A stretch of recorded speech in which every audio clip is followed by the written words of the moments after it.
بیا هم سلامونه دوستانو، زه یم ستاسو ورور نور زمان ظهیر سادات او اوس مهال تاسو ګورئ نور اکیډمي چینل.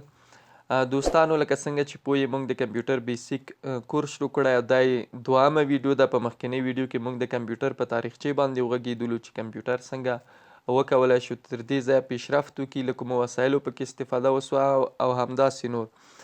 که تاسو هم هغه ویډیو نه یې لیدلي نو په لاندې ډسکریپشن کې زه تاسو ته لینک دمه، نو کولی شئ هغه ویډیو هم در سره وګورئ. دوستانو په دې ویډیو کې راځو په دې غږیږو چې کمپیوټر څه شی دی او څنګه کار کوي، د کمپیوټر کار کول په کوم ډول دي. دوستانو په لومړی سر کې غواړو تاسو ته د کمپیوټر تعریف کړو چې کمپیوټر په اسانه کلمو کې څه شی ته وایي او کوم کارونه کولی سي. دوستانو کمپیوټر که په ساده الفاظو کې ووایو د کمپیوټ له کلمې اخیستل سوی دی. کمپیوټ یوه انګلیسي کلمه ده چې په معنا د حساب کول دی. نو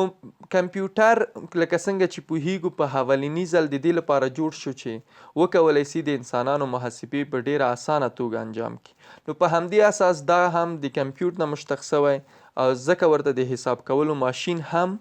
وایي. په دې چې کمپیوټر په اولني کالو کې د حساب کولو لپاره جوړ شوی خو پسته پسته یې رشد وکړ، نو دا تعریف د کمپیوټر لپاره د اوسني کمپیوټر لپاره صدق نه کوي. دوستانو که کمپیوټر لږ په پیشرفته توګه تعریف کړو نو ویلی شو چې کمپیوټر یو الکترونیکي ماشین ده چې ورکړل سوي اولیه معلومات یا ډیټا په ډیر دقت سره مطابق د یو پروګرام له مخې تحلیل او تجزیه کوي او نتیجه هم په ډیر دقت او په سرعت سره یا په خپل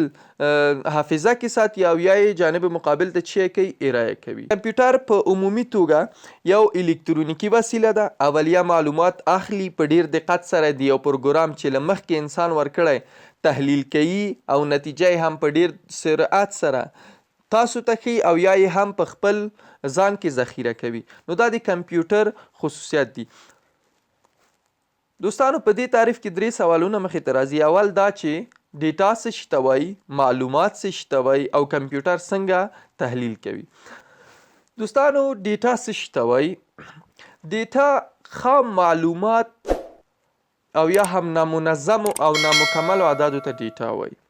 دوستانو هر هغه څه چې تاسو په ذهن کې ګرځي او کوشش کوئ تاسو یې کمپیوټر ته ورکړئ د کیبورډ او د ماوس په واسطه، نو هغې ته موږ ډیټا ویلی شو. دا اوس زه ماوس ښورومه، نو ماوس چې ښورومه دا کوم لاس چې زه ښوروم یعنې په فکر کې مې دا ګرځي چې دا ماوس باید دغې ډیټا کلمې ته ورنږدې کړم. نو دغه کوم اولنی درخواست چې زما په مغز کې تشکیلیږي نو دغې ته موږ ډیټا وایو چې دغه ډیټا موږ غواړو کمپیوټر ته داخله کړو. چې دا ډیر نوعونه لري، دلته یو څو نوعونه موږ تاسو ته په خلاصه توګه راوړي، لکه متني ډیټا ده چې موږ او تاسو د کیبورډ نه یو نوم لیکو کمپیوټر ته ورکوو، حروفي ډیټا ده، عددي ډیټا ده، نشانو یا دا سمبولیک ډیټا ده، همچنان صوتي ډیټا ده، ویډیویي ډیټا ده، ګرافیکي ډیټا ده. او بل بحث دوستانو انفارمیشن یا معلومات څه ته وایي؟ پروسس شوي ډیټا ته وایي معلومات یا انفارمیشن. دوستانو لکه څنګه چې مونږ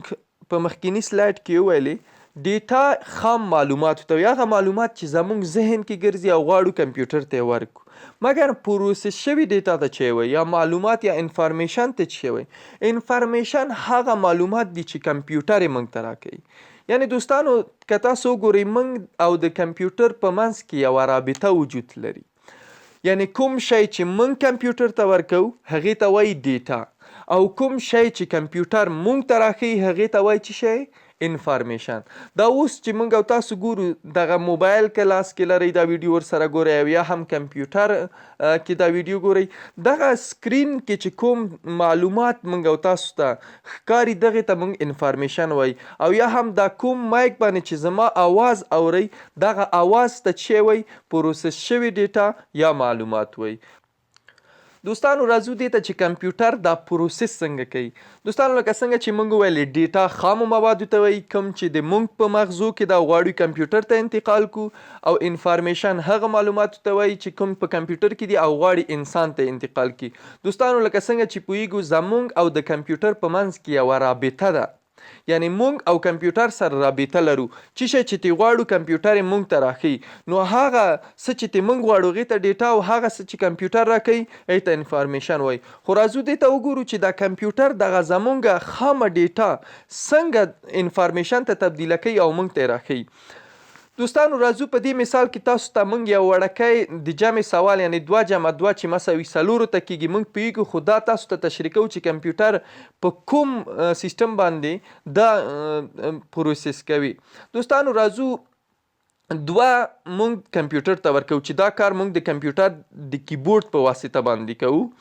او بیا ورته وایو چې دغه 2 واخله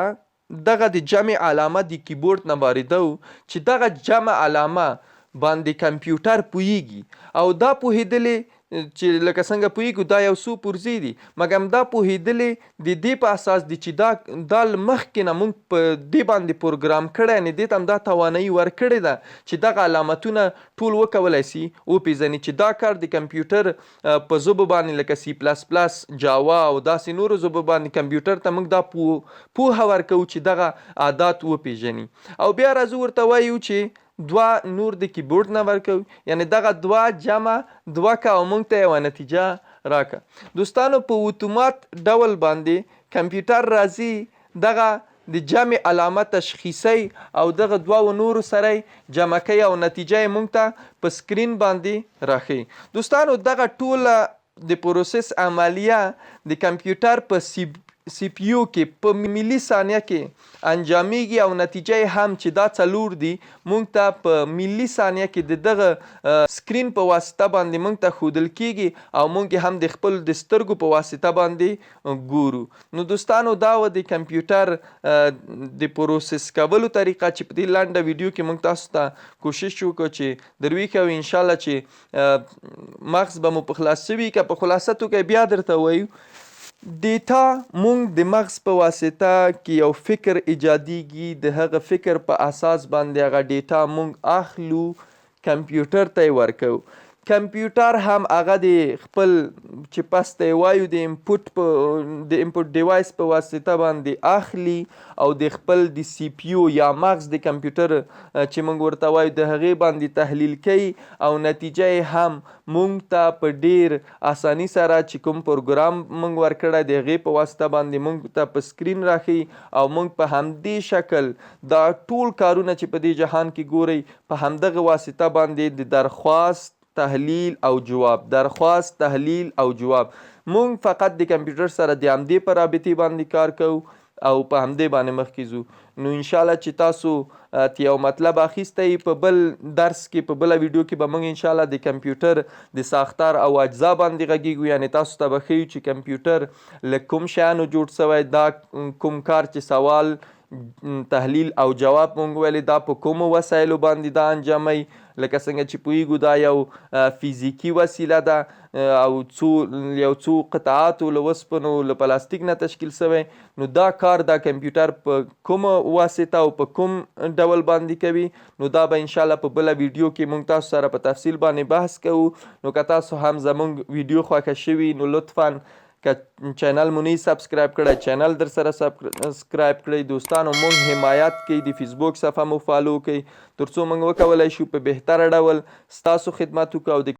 کمپیوټر بهتره درسونه تاسو ته اپلوډ کړو نو انشاءالله چې دا ویډیو به هم خوښه شوې وي تاسو ټول په لوی الله سپارم د بلې ویډیو د خدای په امان